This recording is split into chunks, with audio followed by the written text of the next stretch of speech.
Communication system, this is a very vast chapter, but हम यहां पे इसके कुछ बेसिक्स देखेंगे। जैसे देखिए यहाँ पे दो लोग बात कर रहे हैं, कम्युनिकेट कर रहे हैं। कम्युनिकेशन बहुत इंपॉर्टेंट होता है हमारे लिए, लेकिन यहाँ पे एक प्रॉब्लम है। सपोज करो ये आदमी दूर चला गया, तो क्या अब ये दोनों कम्युनिकेट कर पाएंगे, बात कर पाएंगे? नहीं कर पाएंगे, क्योंकि अब इसकी आवाज इस तक पहुंचेगी नहीं। तो ये एक बहुत बड़ी प्रॉब्लम है। अगर हम दूर हो एक दूसरे से तो आसानी से कम्युनिकेट नहीं कर सकते। तो एंशियंट टाइम से ही लोगों ने कोशिश की है कि लॉन्ग रेंज कम्युनिकेशन जो है उसको स्मूथ और आसान बनाया जा सके। तो इस दिशा में सबसे इंपॉर्टेंट काम तब हुआ जब पेन और पेपर का आविष्कार हुआ, क्योंकि अब हम एक दूसरे को लेटर्स लिख सकते थे, न्यूज़पेपर के थ्रू कम्युनिकेशन किया जा सकता था, बुक्स के थ्रू कम्युनिकेशन किया जा सकता था। In fact books are one of the best way of communicating. जब आप कोई बुक पढ़ रहे हो तो राइटर आपसे कम्युनिकेट कर रहा है, और ये तो इतना अच्छा तरीका कम्युनिकेट करने का कि राइटर मर भी जाए तब भी वो सदियों तक आपसे कम्युनिकेट कर सकता है। तो these all are methods of doing long range communication. In fact long range communication इतना इंपॉर्टेंट है कि उससे इंटरेस्टिंग एक कहानी बताऊं मैं आपको। ये अकबर राजा है और ये उसकी रानी।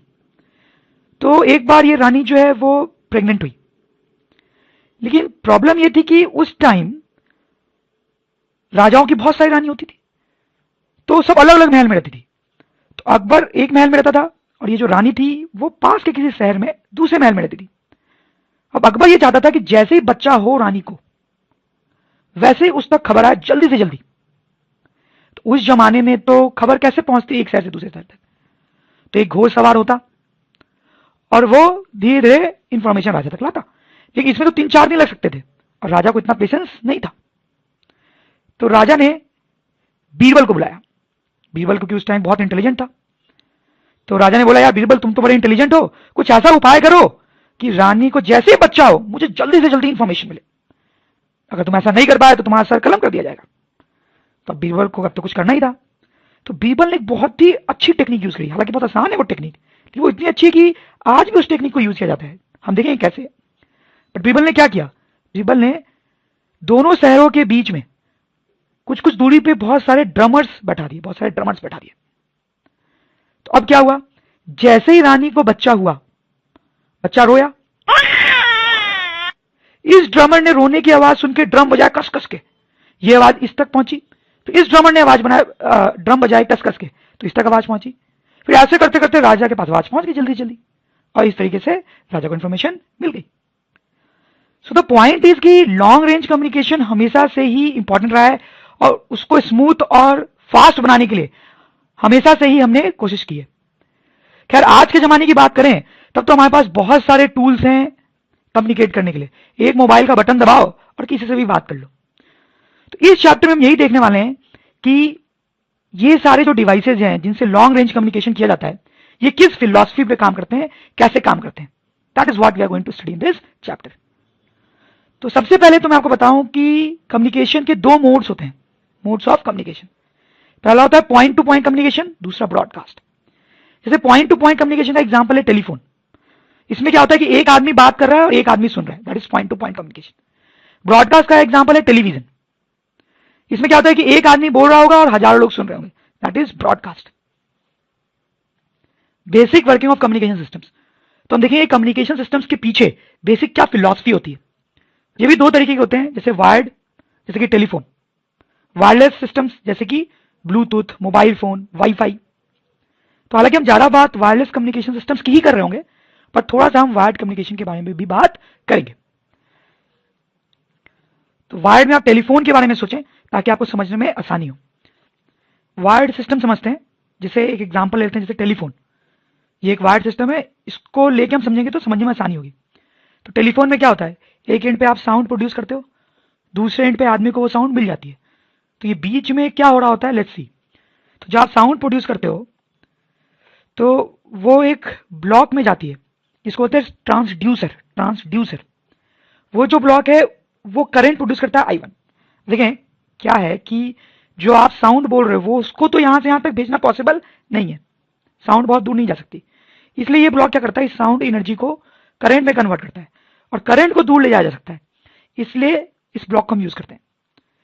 दूसरा, ये जो करंट है यहां पे वो वेरिंग करंट प्रोड्यूस होता है। वो तो होना ही था, क्योंकि आप जैसे बोलते हो उसके अकॉर्डिंग ये करंट बनता है। जैसे आप जहां तेज से बोलोगे तो यहाँ करंट ज्यादा बनेगा, आप धीरे बोलोगे तो करंट कम बनेगा। अलग अलग टाइम पे आप अलग अलग चीजें बोल रहे होगे तो यहाँ पे करंट की वैल्यू भी अलग होगी। तो बेसिकली ये ट्रांसड्यूसर इस साउंड को टाइम वेरिंग करंट में कन्वर्ट कर रहा होता है। देखिए अब यहाँ पे एक प्रॉब्लम होती है, इस करंट को दूर नहीं भेजा जा सकता। इस करंट में कुछ ऐसी प्रॉपर्टीज होती है जिसके कारण इसको दूर नहीं भेजा जा सकता। वो क्या प्रॉपर्टीज है ये हम बाद में देखेंगे। तो हम एक दूसरा ब्लॉक लगाते हैं, दैट इज कॉल्ड ट्रांसमीटर। वो इस करंट को लेता है और इससे दूसरा करंट बनाता है I2। ये क्या करता है, जैसा मैंने आपको बताया कि इस करंट में ऐसी प्रॉपर्टी होती है कि इसको दूर नहीं भेज सकते। तो ये जो ब्लॉक है वो प्रॉपर्टी को चेंज करता है और दूसरा करंट बनाता है जिसको दूर भेजना आसान है। अब ये कैसे वो काम कर रहा है ये इस चैप्टर का मेन एम है और ये मैं आपको बाद में डिटेल में बताऊंगा। आप क्या करते हैं, इस करंट को I2 करंट को कॉपर वायर, टेलीफोन केस में कॉपर वायर यूज किया जाता है, उसके ऊपर दूर तक भेजते हैं। फिर अब ये दूसरा एंड शुरू होगा जहां पे इस आदमी को आवाज सुनाई देगी। इस दूसरे एंड पे क्या होता है, एक रिसीवर नाम का ब्लॉक होता है। ये ट्रांसमीटर का उल्टा काम करता है। ये I2 करंट लेता है और I1 करंट बनाता है जो यहां पे था I1 करंट।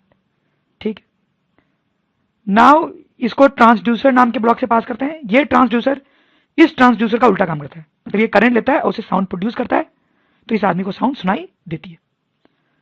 तो इस तरीके से ये ओवरऑल सिस्टम काम करता है। जैसे देखो यहां पे एक लेडी जो है वो फोन पे बात कर रही है, तो यहां पे क्या हो रहा है, जब ये लेडी बोल रही है तो ये साउंड प्रोड्यूस कर रही है जो इसमें जा रहा है रिसीवर में। ये जो है ये कुछ नहीं है बल्कि दिस इज ट्रांसड्यूसर। ये जो है ये ट्रांसड्यूसर है। ये लेडी के साउंड को लेता है और इसको करंट में कन्वर्ट करता है। अब देखें इससे यहां तक करंट जा रहा है, वायर के थ्रू करंट जा रहा है, तो इसका मतलब साउंड जो है वो करंट में कन्वर्ट हो चुका है। This is a transducer. लेकिन ये जो करंट है वो अब इस ब्लॉक में जाता है। ये जो ब्लॉक है वो ट्रांसमीटर है। ये I1 करंट को लेता है, इस I1 करंट को, और इससे I2 करंट बनाता है, I2 करंट I2। अब लेडी के घर से वायर निकल रही होगी जो इस I2 करंट को लेके निकल जाएगी। वैसे दूसरे एंड पे भी हम फोन पे ही बात करते हैं तो वहां भी ऐसे ही कुछ हो रहा होता है। ओके, तो वायरलेस कम्युनिकेशन सिस्टम के बारे में देखते हैं। जैसे उसका एक एग्जांपल लेते हैं टेलीविजन, ताकि आपको समझने में आसानी हो। तो आप सपोज करें कि टेलीविजन स्टेशन से ब्रॉडकास्ट हो रहा है और आपके घर तक पहुंच रहा है। तो पहले हम देखेंगे टेलीविजन स्टेशन पे क्या होता है। मोरलेस वही काम हो रहा होता है जो वायर्ड कम्युनिकेशन में होता है। देखते हैं, तो स्टेशन पे, टेलीविजन स्टेशन पे साउंड या वीडियो प्रोड्यूस होता है जो ट्रांसड्यूसर से पास करते हैं, जिसको करंट में कन्वर्ट करता है पहले की तरफ। फिर इसको ट्रांसमीटर से पास करते हैं तो ये दूसरा करंट I2 बनाता है। रीजन ट्रांसमीटर का वही जो पहले था। अब क्या होता है, ये जो करंट है वो एंटीना को फेड किया जाता है, एंटीना को दिया जाता है। ये जो एंटीना है वो उसको इलेक्ट्रोमैग्नेटिक वेव्स में कन्वर्ट करती है और इस इलेक्ट्रोमैग्नेटिक वेव्स को इमिट करती है। तो ये टेलीविजन स्टेशन पे हो रहा होता है। तो टेलीविजन स्टेशन पे साउंड या वीडियो प्रोड्यूस हुई और उसको फाइनली इलेक्ट्रोमैग्नेटिक वेव्स की तरह एंटीना से इमिट कर दिया गया। आपके घर पे क्या होता है, आपके घर पे एंटीना लगा होता है जो इस इलेक्ट्रोमैग्नेटिक वेव्स को रिसीव करता है, फिर वो उससे करंट बनाता है, वो रिसीवर में जाता है और फिर ट्रांसड्यूसर में जाता है पहले की तरह बिल्कुल, और उससे साउंड या वीडियो प्रोड्यूस होती है जिसको हम देख पाते हैं। तो आप देख सकते हैं ओवरऑल दोनों सिस्टम में वायर्ड हो या वायरलेस सेम ही काम होता है, बट इसमें वायर के ऊपर लॉन्ग रेंज कम्युनिकेशन किया जाता है और यहां पे एंटीना के थ्रू स्पेस से इलेक्ट्रोमैग्नेटिक वेव्स भेजी जाती हैं। सही है, आई होप आप समझ रहे होंगे। तो ये जो वायरलेस कम्युनिकेशन मैंने आपको बताया, टेलीविजन का एग्जांपल लेके बताया आपको मैंने, बट ये टेलीविजन के लिए नहीं, सारे वायरलेस कम्युनिकेशन सिस्टम में यही हो रहा होता है, चाहे वो ब्लूटूथ हो, मोबाइल फोन हो, वाईफाई हो, सब में बेसिक फिलॉसफी यही होती है। अब जैसे एक वर्ड आता है चैनल, जैसे यहां पे कॉपर वायर को चैनल बोलेंगे और यहां पे स्पेस को चैनल बोलेंगे। पर चैनल का मतलब वो चीज जिसके ऊपर लॉन्ग रेंज कम्युनिकेशन करवाया जा रहा हो। एक और टर्म कई बार यूज किया जाता है, मैसेज सिग्नल। ये जो I1 करंट है ट्रांसड्यूसर का आउटपुट, उसको मैसेज सिग्नल या कई बार सिर्फ मैसेज या कई बार सिर्फ सिग्नल बोला जाता है। तो देखें ये एक ब्लॉक डायग्राम बनाया गया है कम्युनिकेशन सिस्टम का। ब्लॉक डायग्राम मतलब किसी भी सोर्स से कुछ मैसेज सिग्नल आएगा, ये बेसिकली ट्रांसड्यूसर का आउटपुट है जिसको हम I1 बोल रहे थे। This is basically output of transducer. वो आ रहा है किसी भी तरीके से, उसको ट्रांसमीटर में डाला गया। मैंने आपको बताया कि ट्रांसमीटर इसको दूर भेजने लायक बनाता है, फिर चैनल के थ्रू इसको दूर भेजते हैं। वायर्ड वाले केस में कॉपर वायर था चैनल, और वायरलेस वाले केस में, टेलीविजन के केस में फ्री स्पेस था। फिर दूसरे एंड पे रिसीवर उसको रिसीव करता है। ये जो सिस्टम होता है transmitter channel plus receiver, transmitter channel plus receiver, इसको हम बोलते हैं कम्युनिकेशन सिस्टम।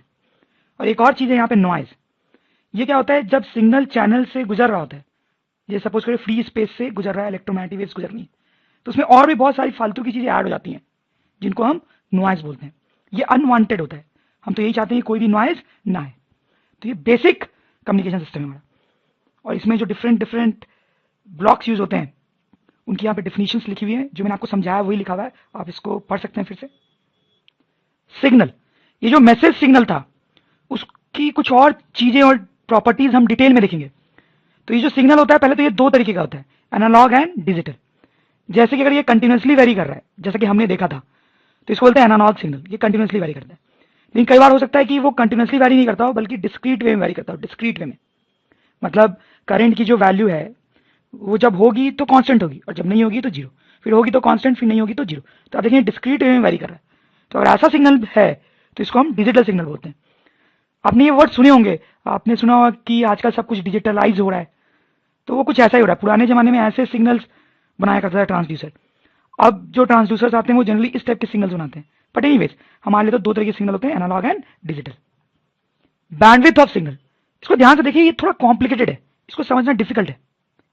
पहले मैं आपको एक थ्योरम बताता हूं, इस थ्योरम को हम प्रूव नहीं करेंगे, बस इसका मतलब समझेंगे। Any signal can be obtained by sum of lots of sine functions. Any signal can be obtained by sum of lots of sine functions. तो साइन फंक्शन तो आप जानते ही हैं, डिफरेंट डिफरेंट फ्रीक्वेंसी के हो सकते हैं। तो इसका कहने का क्या मतलब आप देखें, जैसे ये एक सिग्नल है मेरे पास, बहुत अजीबोगरीब सा सिग्नल है।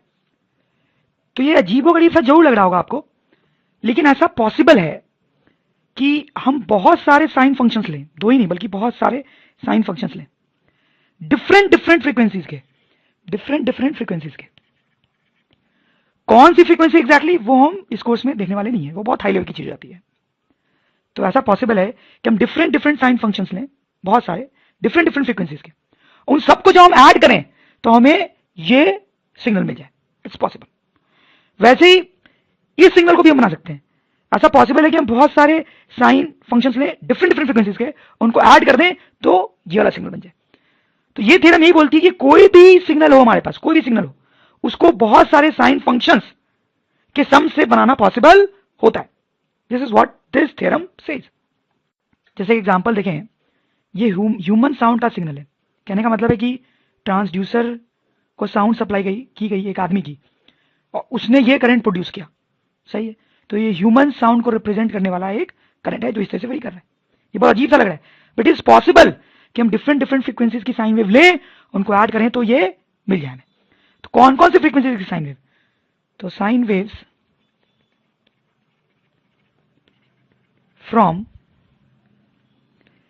300 हर्ट्ज टू 3100 हर्ट्ज, मतलब इतनी फ्रीक्वेंसी से इतनी फ्रीक्वेंसी के बीच की साइन वेव्स ले लेके जब हम ऐड करते हैं तो हमें ह्यूमन साउंड का वेवफॉर्म मिल सकता है।